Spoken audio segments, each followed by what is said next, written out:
Hello and welcome to this bonus episode of Leader Time by FedNet, your chance to catch up on floor remarks by Senate leaders on your time. Mitch McConnell of Kentucky has served in the United States Senate since 1985 and in Republican leadership first as whip since 2003. He is the longest-serving senator in Kentucky history and the longest-serving Senate party leader in American history. So it was a big deal when he announced earlier this year that he would be stepping down from his role as Republican leader. His conference elected Minority Whip John Thune of South Dakota over John Cornyn and Conference Chairman John Barrasso. Thune outlined his plans for managing the Senate on the floor in these floor remarks on November 15th. The following material is protected by copyright. Mr. President, last Tuesday the American people spoke, and they spoke decisively. They made it clear that they've had enough of the failed Biden, Harris, Schumer agenda, and they chose President Donald Trump and Vice President-elect Vance to lead our country along with Republican majorities in the House and the Senate. I congratulate President Trump and Vice President-elect Vance on their tremendous victory. It is difficult to overstate, Mr. President, what President Trump did in this election.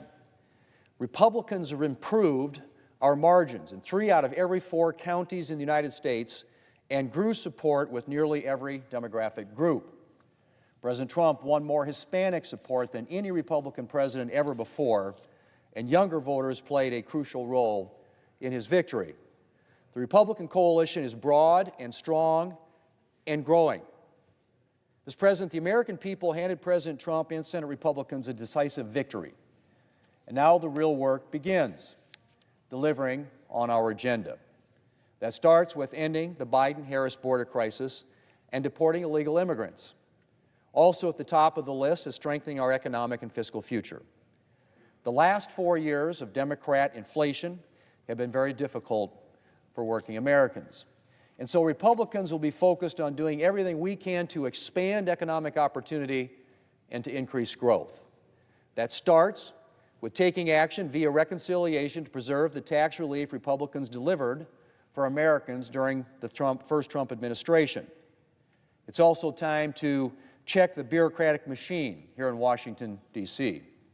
A key element of making America prosperous again is taking a hatchet to the regulatory apparatus choking our economy, starting with the 1,000 Biden-Harris regulations that have already cost Americans nearly $2 trillion. And of course, a major focus of both the Trump administration and the Republican Congress will be restoring American strength to promote peace at home and abroad. That includes restoring American energy dominance for the sake of both economic growth and our national security.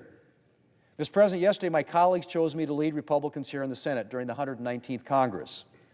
I'm honored by the trust they've placed in me, and I will work every day here in the Senate to serve my colleagues and to advance President Trump's agenda. My philosophy of leadership is inspired by my dad. Some of you know that I played basketball growing up. I remember one game in particular, I had 36 points and 12 rebounds. At one point in the game, there was a time when I came down on a fast break, I pulled up and made a shot off the glass. After the game, my dad pointed that out and he said, you know, Chris was open, wide open under the basket, and you should have given him the ball. That was my dad. He hated ball hogs. He wanted me and my siblings to be team players. He always believed that if there was somebody else who had a better shot than you did, that you got him the ball. And that's my goal as leader, to pass the ball to the best positioned player, to empower everybody on the team. We have a lot of brilliant people in the Republican conference, brimming with ideas and knowledge. And it will be my job to make sure that they have the chance to use those ideas and that knowledge to strengthen our country and to make life better for the American people. That's what I focused on as chairman of the Senate Commerce Committee. It's what I focused on as whip, and it's what I plan to do as leader. The leader's office will be a resource, not a roadblock for members seeking to achieve their legislative goals. And that starts with empowering committees, which will in turn ensure that individual members at all levels of seniority have a real voice in the legislation that we consider. As whip, I've consistently advocated for our members' amendments, resulting in over 100 amendment votes this Congress. In the majority, we can do better. and I will continue my commitment to amendments as leader.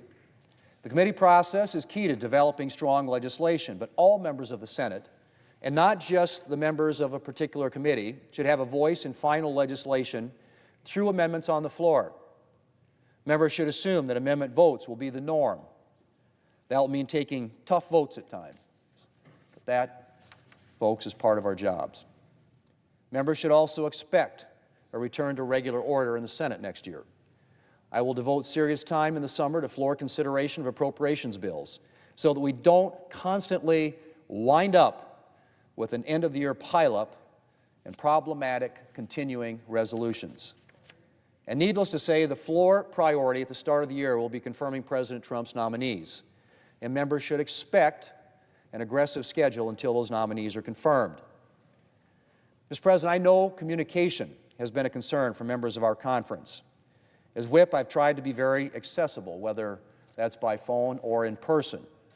And that's something I intend to continue as Majority Leader.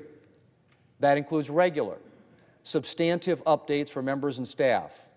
Neither members nor staff should be left without information, wondering what's coming next. And I plan to have regular meetings with Speaker Johnson and with the White House to ensure smooth coordination and a strong working relationship between the House, the Senate, and the administration as we work together to implement President Trump's agenda. I'll have more to say on all of this down the road, but for now, I want to once again thank my colleagues for the trust that they have placed in me. And I will work every day to honor that trust and to serve our members and the American people. I want to also express my gratitude to Leader McConnell for his tireless service to the Republican Party and to the Senate. And I'm glad that while he may be stepping down as leader, he will still be serving here in the Senate. Mr. President, I want to again congratulate President Trump and Vice President-elect Vance. They ran a tremendous race, and it will be my honor to work with them to advance our Republican agenda. I want to say a special word of congratulations to Vice President-elect Vance, who has been our colleague here in the Senate for the past couple of years. He made an impact right out of the gate and has been a stalwart advocate for his constituents.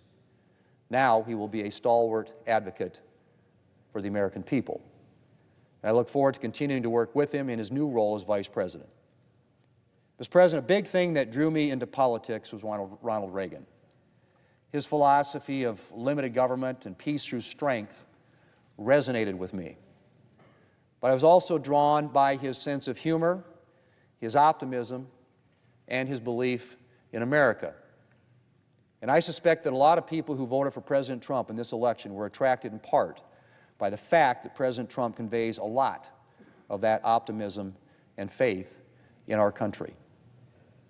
It's been a tough 4 years for the American people.